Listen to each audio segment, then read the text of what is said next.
Morning, beautiful. Great to see you. It's what I've come to call Transformation Thursday, my new experiment with this day of the week. But before I tell you more about that, let's look at the flowers. I'm so enjoying the coriander. Yeah, this is coriander, cilantro, and these are the flowers, and they're beautiful. I'm so fond of this. It's like lace. And there's just a lot of them. I really enjoy that. And look, the seeds also. Let me get this in focus. Look at that. It's just glorious. So I really enjoy these. And yeah, this is supposed to be where the miniature roses are. They're doing much better because they're no longer completely shaded, which is why they've been miserable for 20 years. But yes, the roses very much need deadheading, but let's enjoy the ones that are pretty. Look at that. Cecile Brenner. Just a beautiful old rose. Old, tough. Doesn't get black spots, not to any degree. The very last of the foxgloves, because I've cut all the rest of it down. Look at that. I love what's inside there. And look, we have a little spider web right between this and this. So life is everywhere. The last of the fuchsias. I shouldn't say that, but they're not as abundant as they were, but they're like little dancing ladies hanging off the end of the branches. Try and get you one that, yeah, see, they're a bit chewed, and that's something I have to put back over the fence from whence it came. No, it won't do any harm there. And these roses, I always leave the hips on because they're just beautiful. You can see they're quite big and fat, and they get red. They stay on and be colourful all through the winter. And we have willow gentian. Eves, great to see you on your Wednesday, my Thursday. Yeah, there's magic here. I just enjoy this beautiful rich blue. So yeah, this is it's late summer, I suppose, but it has its own beauty. Good morning, Julian. Good morning, Lynn. It's great to see you both because I know you're there. And we have flowers. And we have the leucolia, and you have to just imagine it smells really good because it does. And, pink flowers, white flowers all mixed together. It's the first year I've seen it like this, and I'm just enjoying it. And let's not forget the commelina, which makes these blue flowers that only last a day. And I'll try and get you some focus here. Sort it out, camera. There we go. Now it's worked out that my hand is the place to focus. There we are. Beautiful flowers, and you can see all the babies back there, so I'll have to spread them out. But I finally succeeded in getting it to run to seed really well. This year I might have to cut the seed pods off, or I'll just have an invasion. Last but not least, these beautiful pink roses are still going strong. They also smell wonderful. So, yep, we got to enjoy them while they're here, because everything in the garden always changes. And we have, the faithful iceberg rose. It just never stops making flowers, and I love that. So, greetings to everybody. It is lovely to have you with us. Now, I decided that Thursdays are, I have a choice, but on Thursday I either play with something that's a bit transformative, or if I have some Transparency Thursday, Transformation Thursday. If I have something that I can share about my experience that I think will be useful to you, then I'll do that. This week I've decided to do transformation because there's just so much stuff going on, but it's hard to translate into anything that I think would be useful. Jocelyn, it is lovely to see you. You are a gorgeous flower in my garden too, You all are.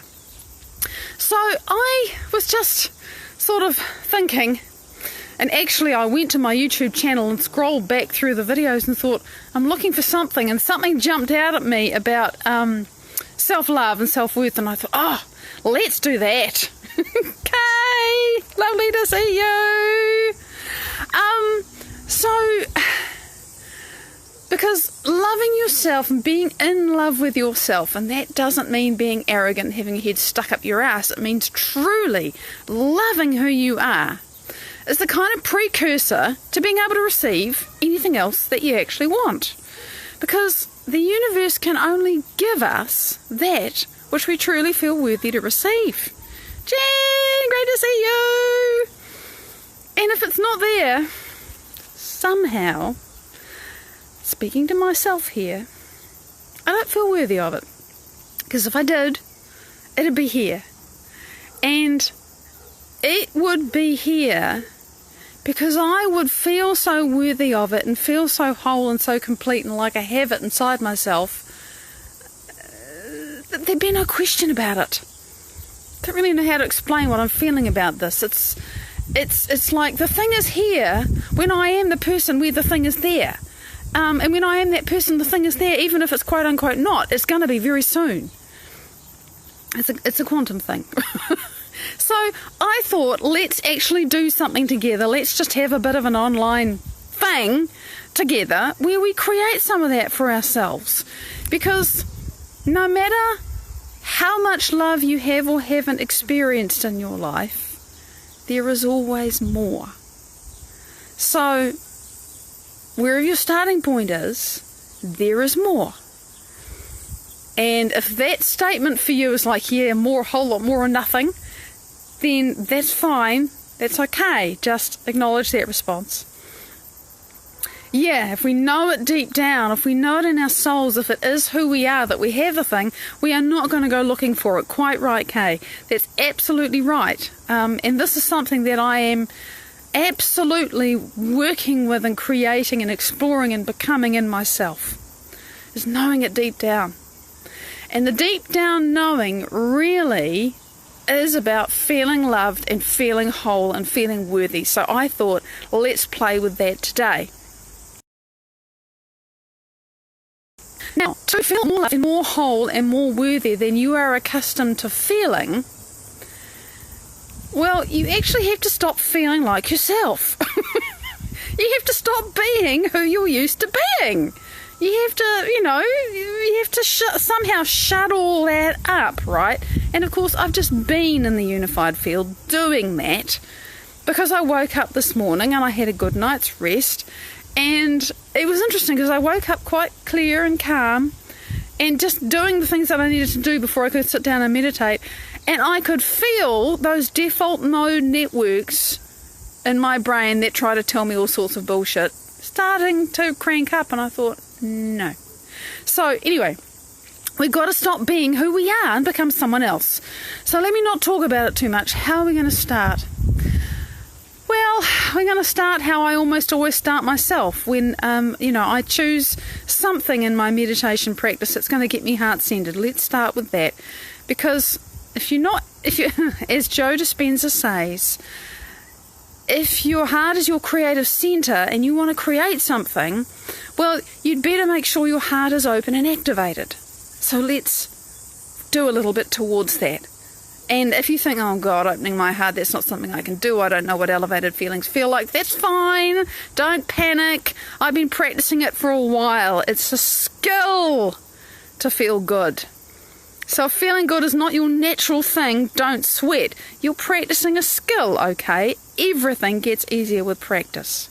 So, the simple way, and it is simple, doesn't necessarily mean it's easy, but it is simple, to start to get yourself heart-centered, to be able, to be possible, to open up the door for the possibility to create some elevated emotions, and particularly feeling more love and more wholeness, is to put your awareness in the center of your chest, more or less where your heart is. In fact, there's a place here, sort of, breastbone, right? You might even be able to hear me tapping that. Behind your breastbone, there's a little gland called the thymus gland, and the thymus gland is connected with the heart. Now, while I'm talking, please put your attention in there. Carmelina, good morning! Put your attention in there and realize that as you put your attention in there, and you're putting your attention on your heart, you're also putting attention into the thymus gland, whether you know it or not. And the thymus gland is the seat of your immune system. So that's a good thing to put your attention on, because where you put your attention is where you put your energy, literally.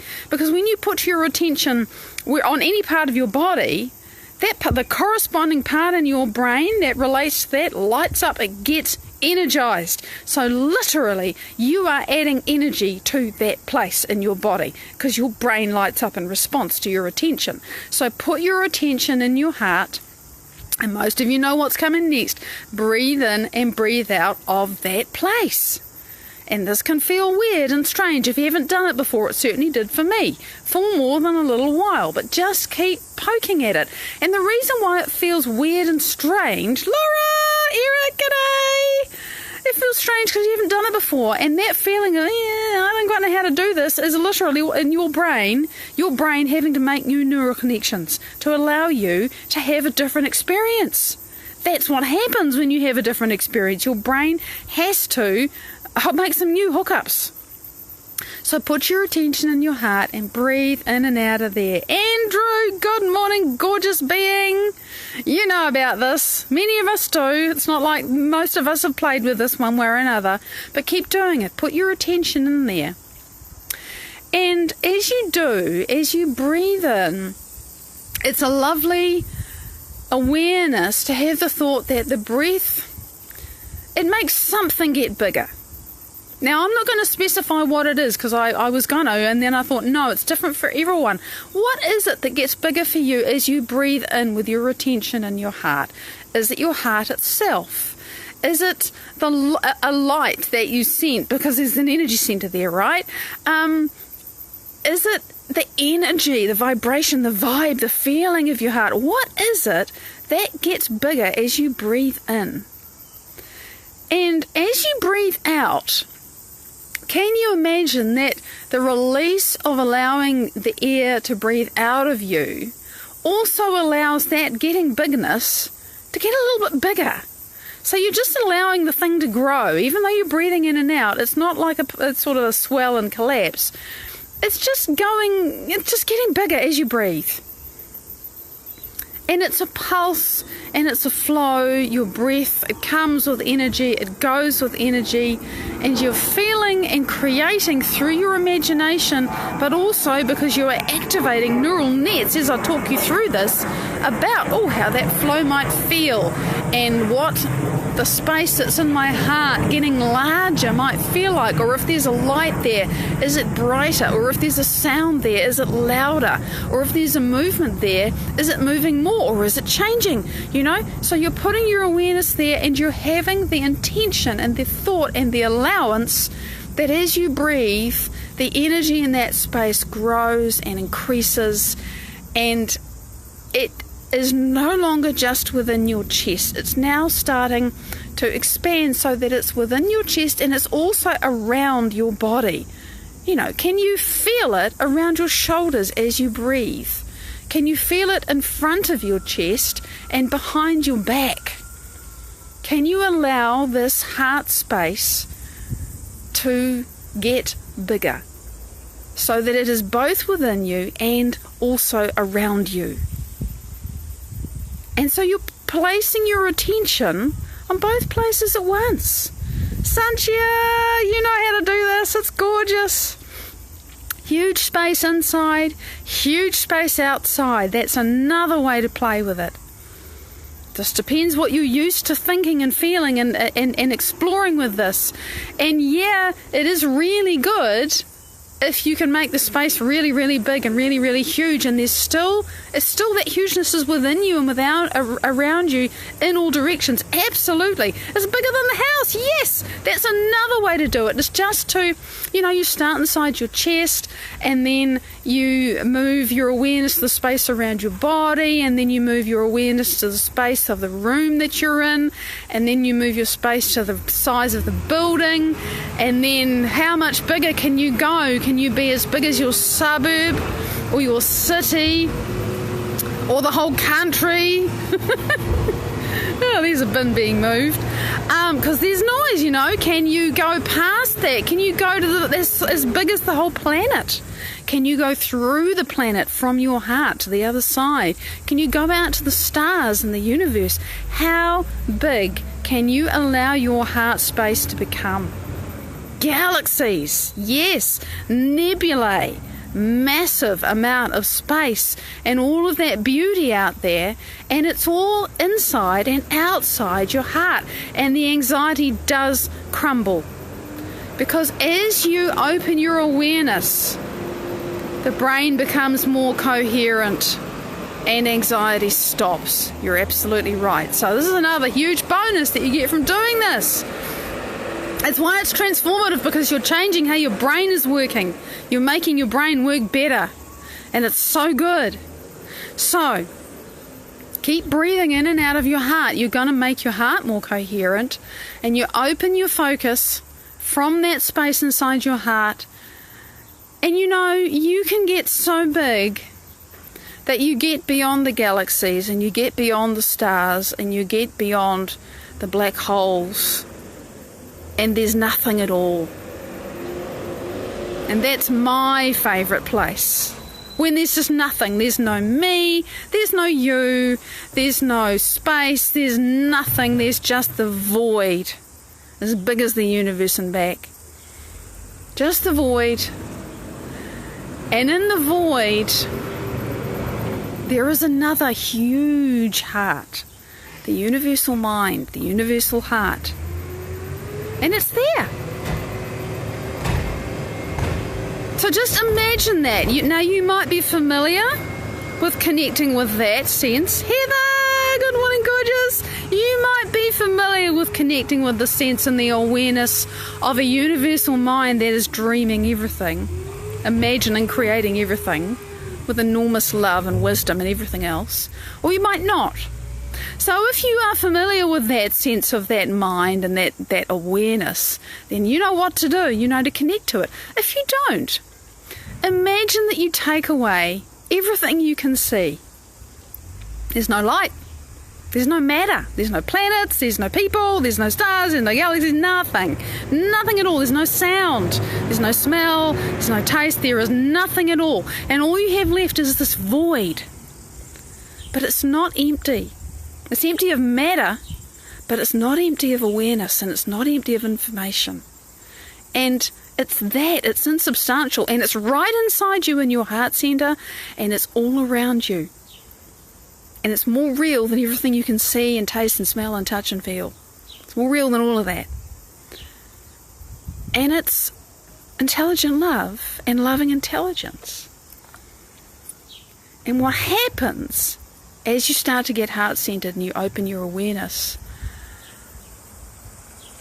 if you tune in to whatever your imagination is of some greater mind, some greater heart that's totally made of love, and it is love, and it makes love, and it creates love, and everything about it is love.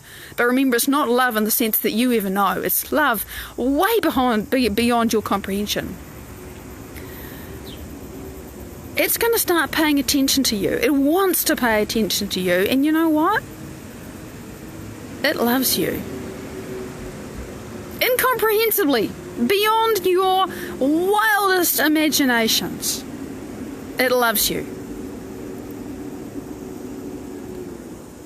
And as you open your heart, as you stay in your heart and you open up to this space and you imagine, and this is where you put your attention, is where you put your energy, remember, that this enormous mind that is in the void is also the greatest heart, and it knows things about you that you don't. It knows your potential, it knows all your failings, or the things that you think of as our failings, but it has no judgment at all about who you've been. It just absolutely loves you right now in your entirety. And in its mind, in its heart, you're whole, you're beautiful, you're perfect, you're complete. There is nothing missing. And you allow yourself to just get a little bit closer to that mind and that heart. Just allow yourself to become more familiar with, to feel into the space of that greater mind and that greater heart, and let it love you. let it give you an experience of how much you are loved. And if it feels strange and unfamiliar to think that this is possible, well, that's okay. It means you're having a new experience. And isn't it good to have a new experience that's strange and wonderful instead of something else? And this is a great way to start your day. And it's a great way to catch yourself and think, oh shit, I've fallen off my horse. Oh, hang on a moment. I know how to get there again. Maybe I can take 10 or 15 minutes and do that for myself and remind myself and help me connect to this love that is within me and all around me, always, infinitely, forever. Before and after there is none. You're as eternal as it is. So that is how we can transform ourselves. That is how you do it. At least it's one way how you can do it. There are as many ways to do it as there are people. That's just what we created together now. And I include in the now you, if you're watching this on replay. There's no such thing as replay. There's just now.